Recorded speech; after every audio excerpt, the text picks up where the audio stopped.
Guys, I might have been wrong about the Rogue Invitational. What? Bro, what are you talking about, man? There, I said it, and look, it takes a lot for me to admit that I'm wrong, but basically in recent videos, I have said that I don't think the Rogue Invitational should be considered one of the 4 majors, but I think my opinion has changed.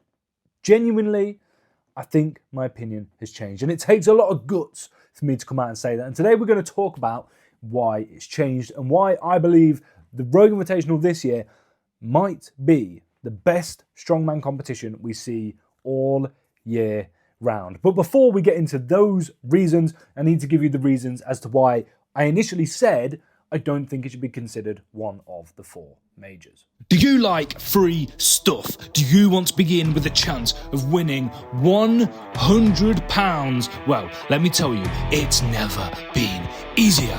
All you have to do is subscribe to the channel, and when we hit 1,000 subscribers, we are going to be doing a giveaway to one lucky subscriber to win something. We don't know what yet, but something worth £100. So make sure you subscribe today so you do not miss out. On with the video. Firstly, I think there's been a few mistakes at the Rogue Invitational over the years that I don't personally think have been addressed correctly. So the one that springs to mind and that I always come back to is the iron ball pull. And I know there's been a lot of controversy. I've spoke about it a lot in the past, and I'm sure people are probably bored about it. However, it caused an injury to an athlete, and it clearly wasn't fit for purpose, and nobody came out to address the situation. Now, I will say that behind the scenes, I would assume Rogue were very good to Trey Mitchell, because Trey Mitchell has never said anything bad about Rogue. He's coming back to compete this year, so they seem like the sort of company that would help the athlete out. But still, I would have liked some sort of accountability to say, this event wasn't tested correctly, and Brian Shaw said it in his own video that he actually tested it the day before the competition. Obviously, he wasn't competing, but he was there, and they said to him, can you test this for us? And from what he said, and from what I remember in that video, somebody correct me in the comments, is that they hadn't been able to get it to comp weight to test it because they hadn't had somebody as strong as Brian to test it, essentially. So they didn't realize that after time and time and time, it's going to become more difficult for the athletes. But that's just one thing. There's been a few other little things.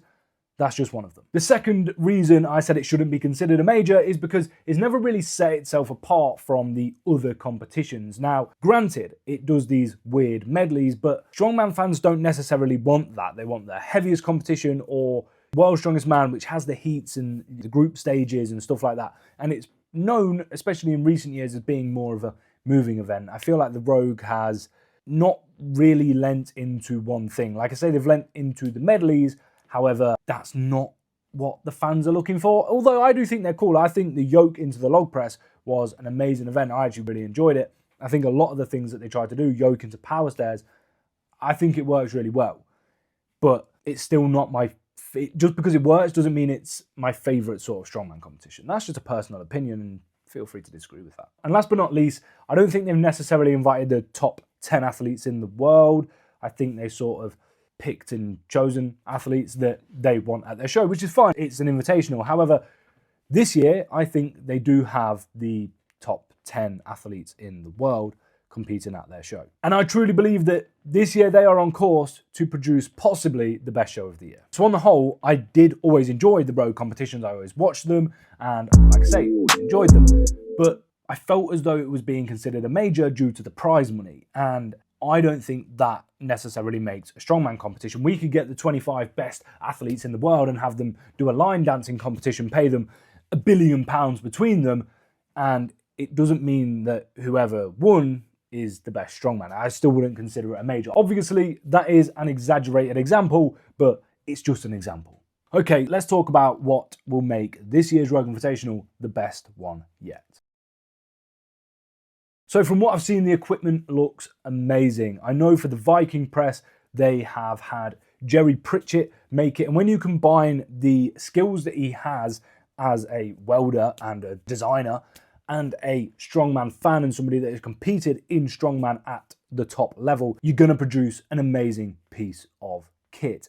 And then the other thing that I really like in terms of the equipment is the 18-inch max deadlift. Now, they are using parts from the 1987 Pure Strength deadlift that John Paul Sigmarsson famously said, to be alive if you can't do deadlift. Now, what adds to this lift is that it was done in 1987 in Aberdeen, which is the same place that they're doing this competition. And we now have another iconic Icelandic man doing a deadlift on not the same piece of kit, but a very similar piece of kit with pieces of the original kit in the new one. Secondly then is the events. And aside from the equipment, the events themselves are really interesting. It's basically got everything that a strongman competition needs. As I have already mentioned, we have the 18-inch max deadlift, and it's going to be the first event of the competition, which means all of the guys are going to be as fresh as possible. So a real chance at seeing massive numbers, potentially a new world record on that piece of kit. Then we have the Viking press, and I've said this before, but I just really like a Viking press. I feel the pure strength element of just pressing it overhead as many times as you can is not necessarily better than the other overhead events, but in terms of testing overhead strength, as a test of strength, I think it's one of the best. Then we have the yoke into power stairs, and from what I gather through people's training, the yoke is going to be heavier than last year, and I have a feeling that it might only be one power stair, again looking at people's training, with a duck walk into 4 steps. So it'll be a heavy yoke, heavy duck walk, and heavy power stair. I think last year it was a good event, but it moved a bit too fast. It was a bit too much of a sprint. I think this year they're really trying to lean in to the strength side of it, which they should do because it's strongman. Then we have the second overhead event, which is the overhead medley, which is the kettlebell into the dumbbell into the axle press. 2 overheads in a 6-event show, I think is perfect. And this overhead, although we don't have the log, it doesn't really matter because we're testing a kettlebell, which is an awkward implement. We're testing a dumbbell, again, an awkward implement, and an axle, which is an awkward implement. So the Viking press tests the shoulder strength, like who has the strongest shoulders. And this will test who has the strongest shoulders, but who has the skill and the technique. You will know by the time the competition comes around and this event is going on, who has dialed in this technique, because you have to practice the skills of each of these implements. And when the athletes are on the floor, you're going to see who has mastered the skills better than the others. Also, one of my favorite events is an overhead medley. I love the old, I say old World Strongest Man, sort of 10, 12 years ago now, I suppose you could, maybe even 13, 14 years ago now. Jesus Christ, I feel like I'm getting old. Brian Shaw and Big Z going head to head with like the dual dumbbells and the big wobbly barbells in their prime. It is an iconic strongman event. Then we have the power drive, and I believe they have removed the bag, the Husfeld bag, which I think is a great idea. It means we're just going to have the hay bale push into the arm over arm. And I think, although the bag is a good test of strength, it was more just annoying for people last year.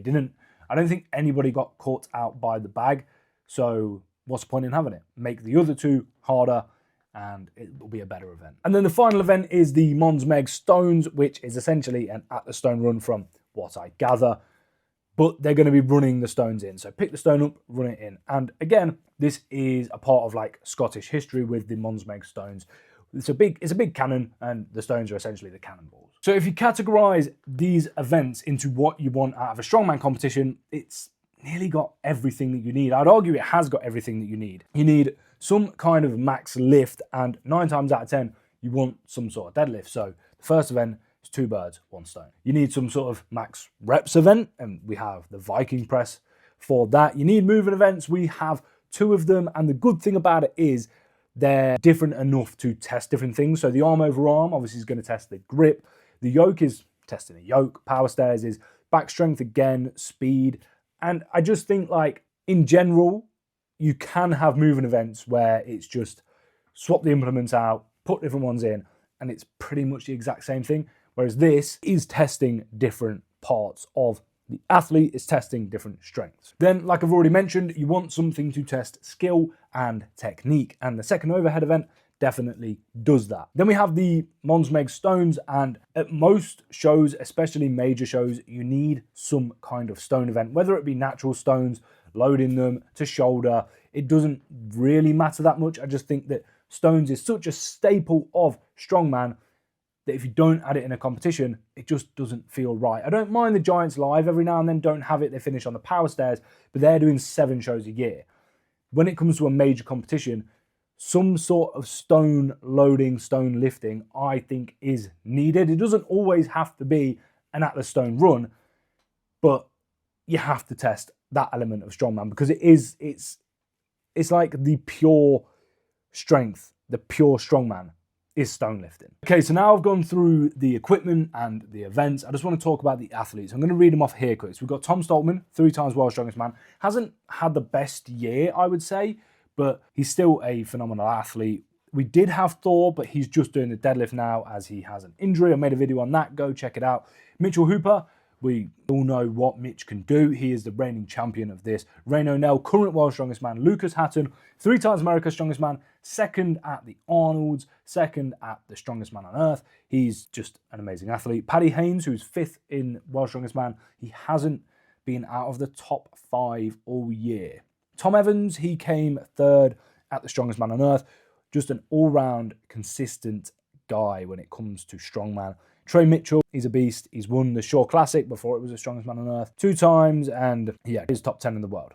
Austin Andrade, again, another one who I'd put in a similar bracket to Trey in terms of their level right now. And then we have Bryce Johnson, who has replaced Evan Singleton, and I think that's a good call-up for Bryce Johnson. He looked good at Worlds. He looked good at the Giants Live. He looked good at the strongest man on earth.